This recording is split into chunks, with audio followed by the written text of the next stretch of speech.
Good morning, friends, and welcome to Take Two for this Tuesday, the 2nd of October, 2018. I can't believe we're already into the month of October. Second day already, my goodness. I hope you're having a great day. This is Jeanne, and I do appreciate you taking a few moments out of your time to be with me this morning.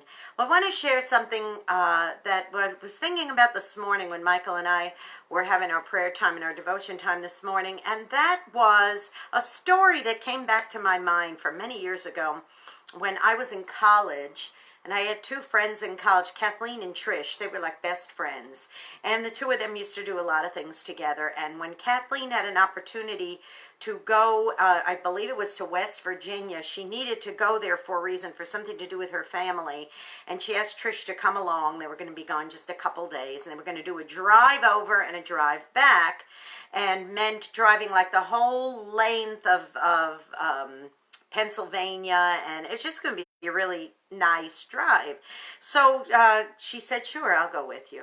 So they were telling me this story when they came back from their journey, which, by the way, they had a wonderful time. But they were riding along in the car and doing the drive. And while going along in the drive, all of a sudden they looked at one another and started to laugh.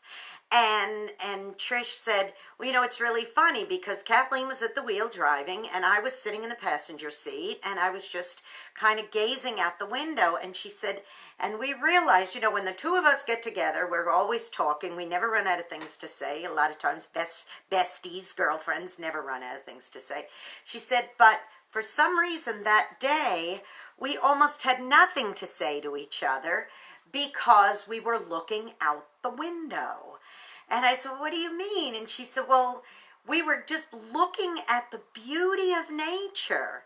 We were appreciating the fields and they took like country roads to get to where they were going.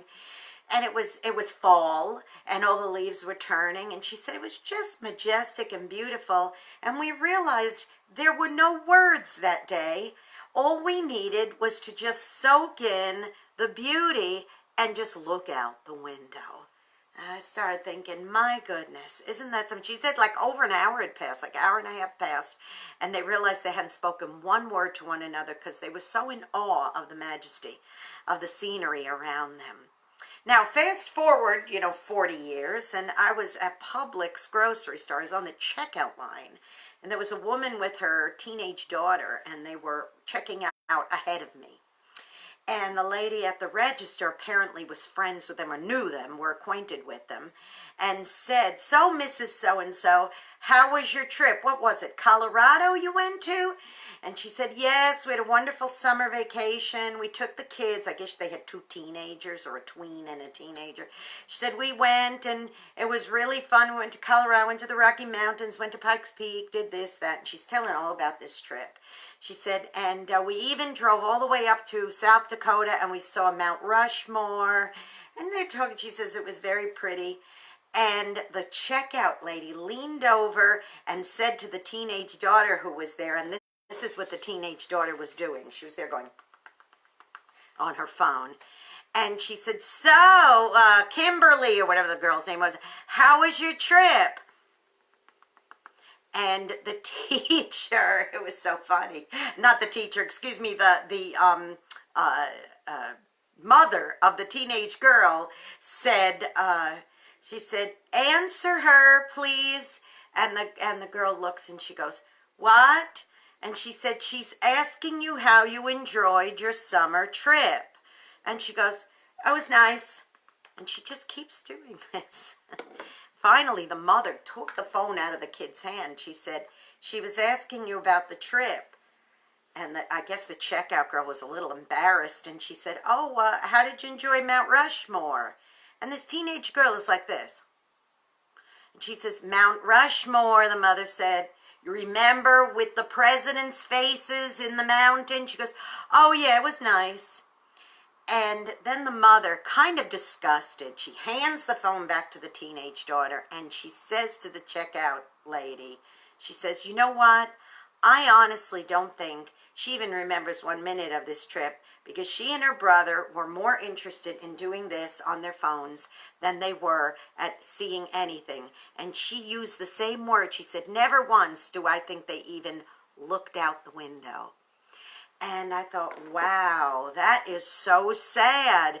You have all this beauty in nature. I mean, don't you love beautiful nature like this, like oceans and beautiful birds and mountains and country scenes? Don't you love that? I know I do. And I know with all the travels that Michael and I have had around the world, we so look forward to seeing nature and the beauty and where it's unique to just there and nowhere else. I mean, the Rocky Mountains are not like any mountains I've ever seen in my life. And even the Canadian Rockies, when we were up in Canada, they even have their own uniqueness about them. All of that is so lovely and beautiful. I can do this anytime. But to actually say, I am in Colorado, I am in Utah, I am in Canada, I am in South Dakota, I'm in these places, and I want to enjoy what I see. Now, I do understand that a 12 or 13 or 14-year-old has different interests than an adult does. Of course they do. However, Mom and Dad, don't you think sometimes when you're doing something like that, you should take the kids' phones away and say, listen, we're going to enjoy this. At least give it a chance. Now, I'm not saying that you have to, when they're out of school, be spending the summer making them go to school all over again with a nature lesson. I'm not saying that. But take the time, and I'm going to challenge any young person who might be watching me today, or maybe a parent, to show this to you, a young person, okay? You might enjoy it. You might end up loving it. You know, I started loving nature when I was a little girl. And I remember my parents used to take us different places so that we would see different things. Took us to Europe and took us other places, even upstate New York. We enjoyed going out on a farm and seeing pigs and seeing horses and seeing nature and being away from city lights and noises.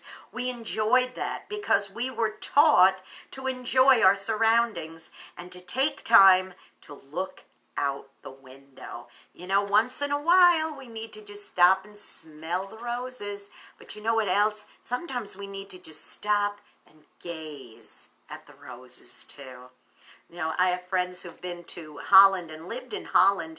And I've only ever been to Holland one time. I was in Amsterdam, and all we did was change planes in an airport. So we didn't get to see the beauty of the tulips in bloom. But I understand it from those I know who have taken up residence in Holland or have passed through or spent time there, and they've been there for the growing season. They said when those tulips are blooming, they just go for days and days and days, and you just see rows and rows and rows and rows of tulips growing all over the country. I can't even imagine how magnificent that would be. But that's one of the things on my bucket list, is to go to Holland during tulip growing time and see that. I know when we lived in East Texas and bluebell season would happen, all these rows and rows and rows of beautiful bluebells would be growing. And there were times you weren't allowed to pick them because they're endangered. I remember there were times we would pull over on the side of the road on a country road just to gaze at the bluebells growing because they were so beautiful. Take time, boys and girls, to smell the roses and to gaze at the roses. And I encourage you, boys and girls, today to take time to look out the window. Now go be a blessing to somebody today. You might end up being the only one who is. Hey, grab an arm of a friend and take them with you somewhere so you could gaze out the window together. Hey, don't forget to become a subscriber to my YouTube channel, Jeanne Sigler, Jeanne Sigler. Click that subscribe button. And here's something else I'd love for you to do. Tune in to Ram FM by going to WRMZ.org and click that listen button. Hey, maybe you'll be listening to it on your smart device while you're driving through a field and looking out the window. Okay, everybody, have a great Tuesday. I will see you tomorrow for hump day. Love you all so much. Bye-bye.